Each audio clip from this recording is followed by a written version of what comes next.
Jadi ini aku udah sampai di stasiun.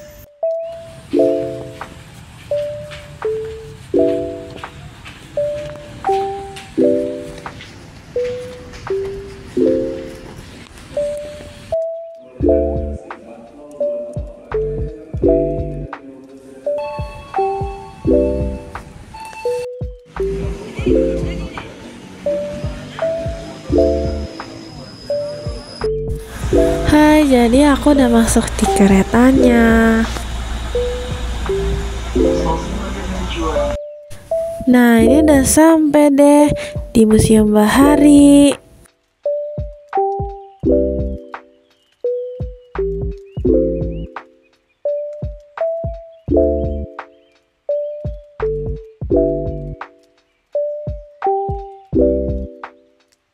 Itu ada di sebelah sini. Ini adalah Museum Bahari yang dulunya adalah gudang rempah-rempahnya VOC. Nah, ini dibangunnya itu pada tahun 1718. Dan itu bertahap, dimulainya dari ujung sana. Jadi pembatasnya adalah pintu ini nih. Kalau bangunan bagian sebelah sininya itu dia tahun 1719. Jadi beda setahun.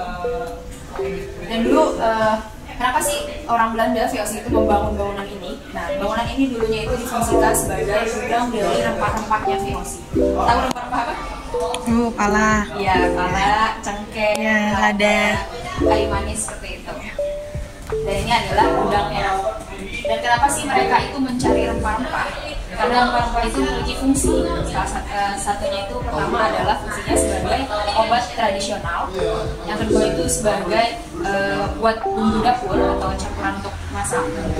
Dan yang ketiga itu untuk campuran sebagai aroma parfum. Yang kebetulan orang Eropa dulunya itu, dimana mereka itu kan punya kebiasaan mandi itu setiap sebulan atau 2 bulan sekali, dimana mereka itu harus membutuhkan parfum untuk menghilangkan dari kebiasaan mandi mereka. Makanya mereka mencari. Nah, salah satunya ini nih, mereka menemukan rempah-rempah tuh aromanya sangat kuat. Nah, makanya dipakailah juga sama mereka sebagai ramuan dari parfum. Terus ini juga dulunya kota Batavia ini itu pas zaman Portugis, ini tuh namanya Sunda Kelapa. Kenapa namanya Sunda Kelapa? Karena dulunya itu dikuasai sama kerajaan Sunda, yaitu kerajaan Pajajaran, dan banyak ditanami oleh pohon kelapa, makanya disebutlah Sunda Kelapa. Terus datanglah Portugis. Nah, itu Portugis itu berubah namanya menjadi Batavia. Setelah Portugis datang, terus baru tuh Belanda. Belanda datang, banyaklah tinggal di sini di dalam kota Batavia ini. Sementara untuk pribumi mereka itu tinggalnya di bagian sebelah sini. Dan ini ada kastil, namanya Kastil Batavia. Ini adalah tempat tinggalnya para pegawai gubernur VOC. Ini ada tempat tinggalnya. Dan di sini adalah letak dari Kota Tua Jakarta. Dan ini adalah sekarang Museum Fathahillah yang dulunya adalah kantor gubernur. Dan ini merupakan gereja yang sekarang jadi museum wayang. Dan ini namanya Kali Besar. Dan dulu nih kalau bisa dilihat sekolah sekarang itu banyak sekali jembatan-jembatan besi. Nah, dulunya itu nggak ada. Jadi hanya ada satu jembatan itu di belakang Kota Tua Jakarta, namanya Jembatan Kota Intan yang warnanya merah. Dan itu dia bisa buka tutup. Jadi kapal-kapal tuh masih bisa masuk. Terus ini kan tadi zaman Belanda ya, itu 1718. Nah, pas zaman Jepang ini dijadikan sebagai gudang dari pangannya tentara-tentara Jepang. Terus pas kita merdeka, ini dijadikan sebagai kantor dari PLN. Terus pas zamannya Gubernur Ali Sadikin itu tahun 1977, ini baru diresmikan sebagai cagar budaya, yaitu sebagai Museum Bahari. Nah, kenapa dijadikan Museum Bahari? Karena kebetulan letaknya yang berdekatan dengan laut, dimana bahari itu artinya kelautan. Makanya dibuatlah ini sebagai Museum Bahari. Seperti itu. Dan ini bisa dilihat ke atas, ini masih asli untuk si kayu-kayunya dari tahun 1718. Sebelah sini 1719. Ini kayu apa? Ini kayu jati. Nah, kalau ditanya jatinya dari mana sih? Jatinya itu berasal dari Jatinegara. Jadi uniknya juga nih, Oke, jadi sebenarnya ruangan ini itu penuh dengan kapal-kapal. Jadi kebanyakan kapal di sini itu pakai paku kayu supaya nggak karatan nih, lihat.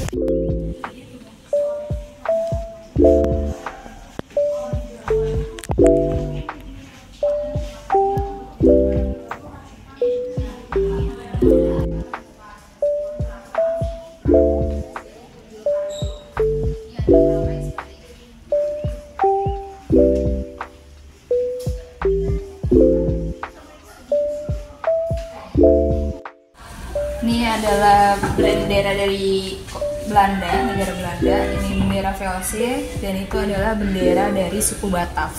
Makanya kenapa kota Jakarta itu disebutnya kota Batavia, karena mayoritas penduduk orang Belandanya itu dari bersuku Batak. Makanya disebutnya Batavia.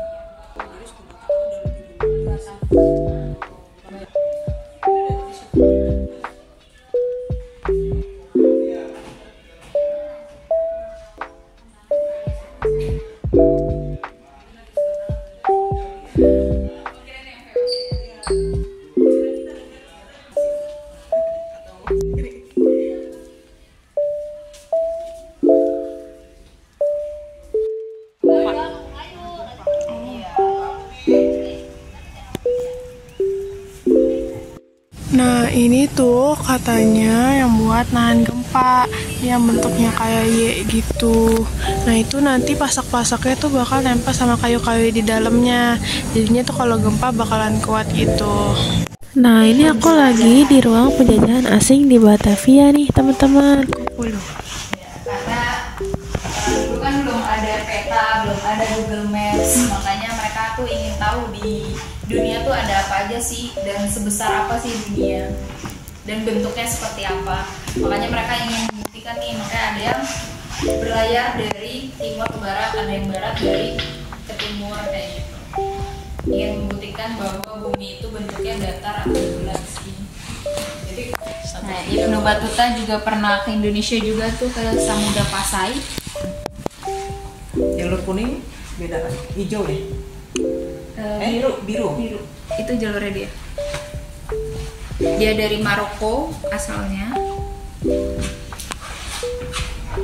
Jadi sebenarnya Ibnu Battuta sama Marco Polo lebih banyak Ibnu Battuta perjalanan karena dia sampai ke Afrika, China, namanya Laksamana Cheng Ho. Ini Laksamana Cheng Ho dia langsung diutus sama rajanya, yaitu Raja Ming. Dan dia pernah ke Indonesia itu ke daerah Kalimantan dan ke daerah Surabaya.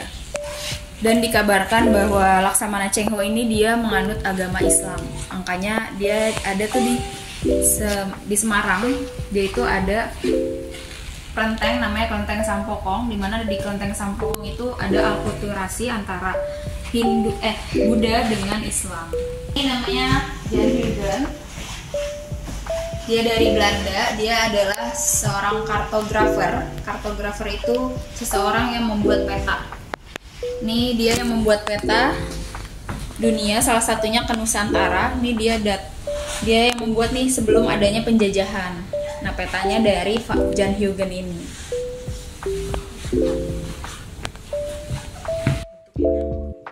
Portugis. Dia itu ada Vasco da Gama sama Ferdinand Magelhaens. Mereka berdua ini adalah orang Eropa yang pertama kali menemukan Laut Filipina. Jadi kan kalau tadi tuh dilihat dari sana, mereka tuh tidak pernah ke arah ke kanan, selalu mengarah ke yang apa tuh, Brunei gitu kan, langsung belok.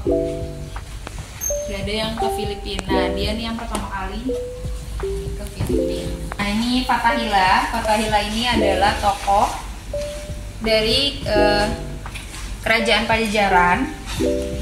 Dia yang berhasil merebut kota Sunda Kelapa dari Portugis.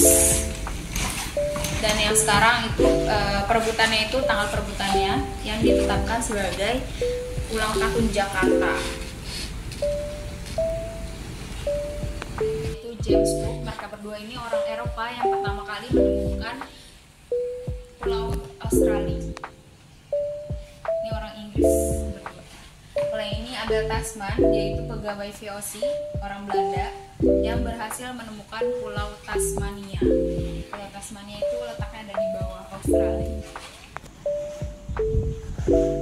Nah, ini ada tokoh juga dari Aceh, dia itu namanya Laksamana Malahayati.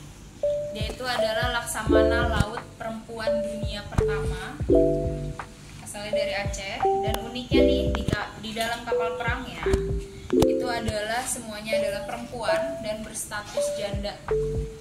Tapi jandanya itu dia yang ditinggal oleh suaminya yang terbunuh oleh pihak Belanda. Jadi memang memiliki dendam yang sangat besar. Nah, di sini juga ada ruang bangsa yang ada di Batavia. Nah, jadi ini tuh menceritakan tentang awal mula bangsa-bangsa yang datang ke Batavia untuk menyebarkan agama. Ini awal mula kedatangan bangsa asing ke Sunda Kelapa. Itu pada abad keempat. Yang pertama adalah dari India. Dia itu menyebarkan agama Hindu dan berdagang tekstil atau kain. Terus abad kelimanya dia ada dari China. Dia itu menyebarkan agama Buddha, nama tokohnya itu Fahin. Dan juga berdagang keramik. Keramiknya itu seperti guci, piring, dan mug. Terus ada abad ke-6 itu dari Arab. Dia itu menyebarkan agama Islam oleh tokohnya itu Ahmad Ibnu Majid. Dan abad ke-7-nya itu ada dari Portugis, namanya De Alvin. Dia yang menyebarkan agama Katolik.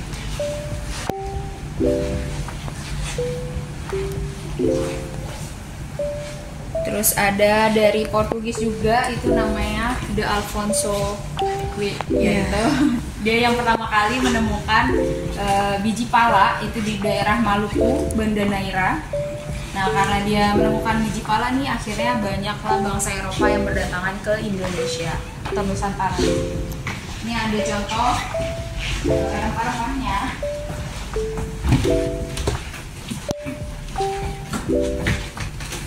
Nah, ini jenis rempah-rempahnya nih.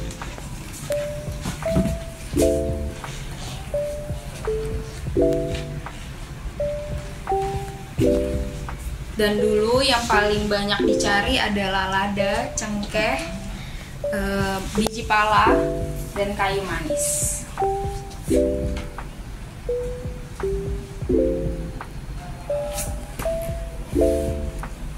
Setelah menemukan rempah-rempah, datanglah nih Belanda.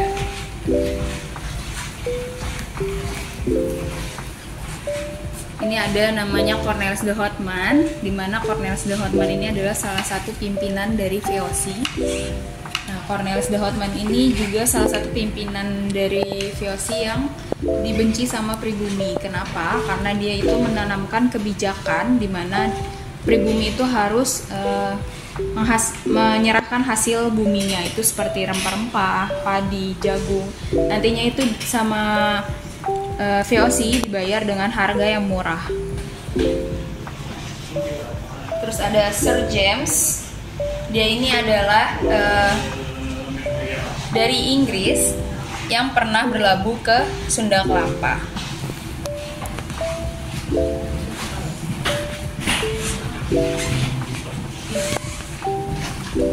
Terus Inggris kan sebentar ya. Terus lanjut datanglah dari Jepang. Itu dipimpin sama Hitoshi Imamura. Jadi Hitoshi Imamura ini dia yang memimpin pada saat pertempuran di Tanjung Priok. Itu antara Jepang, Amerika, Inggris, dan Indonesia, dan dimenangkan oleh Jepang. Ini walaupun Jepang terkenal dengan kekejamannya, tapi ini adalah salah satu pimpinan dari Jepang yang paling ramah, Hitoshi Imamura.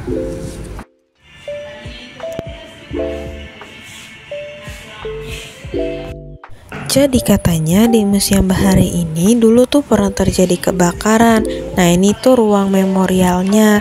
Ada sisa-sisa bekas kejadian kebakarannya.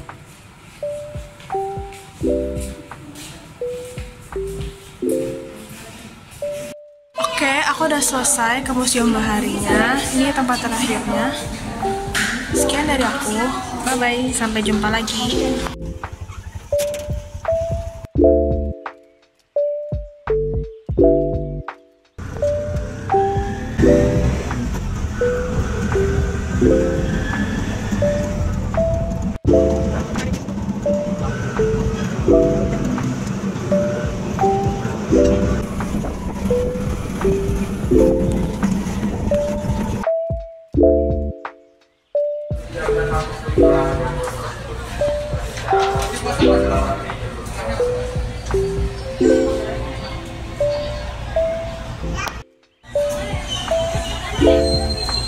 Hari-hari itu di tempatnya itu.